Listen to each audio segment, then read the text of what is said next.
tariffs as perhaps being the most used word of last week. So it's a good thing that we have Stephane Kovatchev with us today. Stephane, you cover shipping credit for Bloomberg Intelligence. What can you tell us about the impact of tariffs on freight rates? Well, there is good news and there is bad news for freight rates and container shipping more broadly. The good news is that US tariffs may be 3 to 6 months away, giving importers time to potentially restock ahead of this, which can support freight rates and lead to good profitability for container shipping companies in the short run. The bad news is that we have very little visibility at this stage on the timing and the scale of the potential tariffs. We have heard possible numbers ranging from 10 to 20% universal tariffs on all imports into the US and up to 60% on imports from China. We have last seen 20, 30% tariffs in the 1930s and 40s. So, if tariffs are implemented, it could result in more expensive goods, higher prices, and also lower demand for the goods and lower freight rates too. But there is also a scenario in which the tariffs are used as a bargaining chip, as a negotiating tactic from the Trump administration, and maybe tariffs will not be implemented immediately. So we should watch it, see. But if they are implemented, it should be a clear negative for container shipping companies. Right. And outside of tariffs, are there other risks over the sector? And in the end, what does these all mean for credit spreads? Sure. I think the key point here is that container shipping as an industry is crucial for world trade, for the world economy, as about 80% of the trade globally is done via seas and oceans.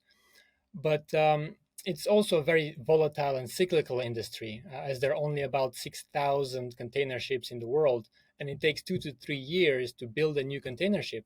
So it takes time to add capacity. You may remember during the pandemic, as people could not travel or go out that much, there was a big spike in demand for new furniture, tools for our gardens, or toys for our kids. And those were often shipped from places like Asia. And since the number of available ships is static, rates went up, and it was a very profitable time for container shipping players. And what companies did back then with all the profits, they went out and ordered new container ships. And since it takes 2 to 3 years to build a container ship, a lot of the new capacity is coming online this year and in 2025. So we expect an increase of about 5% of available capacity next year. So, to your question on risks, it all boils down to supply and demand. The supply of ships is increasing, which is bad news for companies in the sector, but the demand angle is fragile as well. So maybe we do not need another desk for our home setup or a new TV, since we've bought those during the pandemic. And inflation as well is still a problem. We have high interest rates and lower disposable incomes for households as well. And to your question on spreads, I think bonds are that we cover from companies such as Maersk and Hapag-Lloyd are trading in line or tighter than peers. This may be explained by the fact that these companies generated record profits during the pandemic and have much stronger balance sheets now than 5 years ago.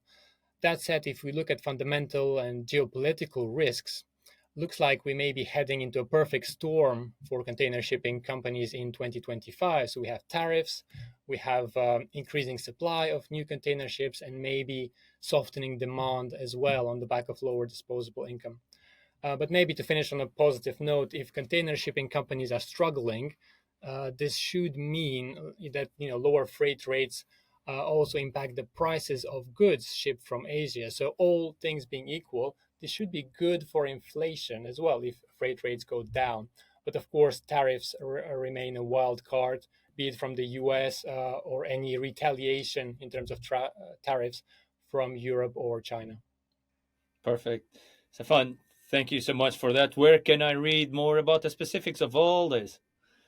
Well, you can find all our research on the Bloomberg Terminal on BI Ship G, specifically when it comes to container shipping. We have very interesting, data, let's say weekly container freight rates there as well.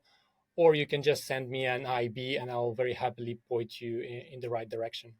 Of course. Of course. And you can also check Stefan's bio on the terminal by putting bio and Sure. then his name. Stefan, thank you so much for this. Super enlightening. I'll see you soon.